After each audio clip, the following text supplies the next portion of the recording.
Hi guys, welcome to my new video.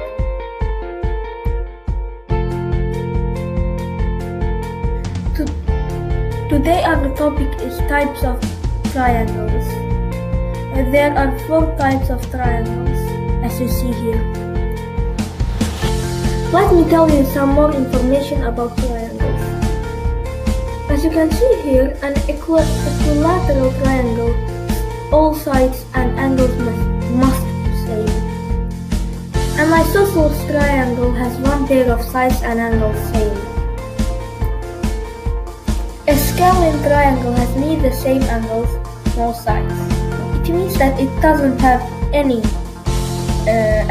same angles or sides.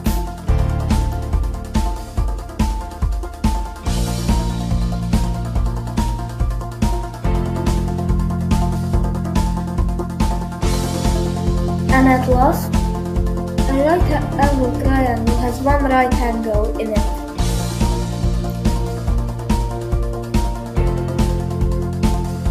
And remember, if we add all the angles of triangle, we will get 180 degrees. Did you understand?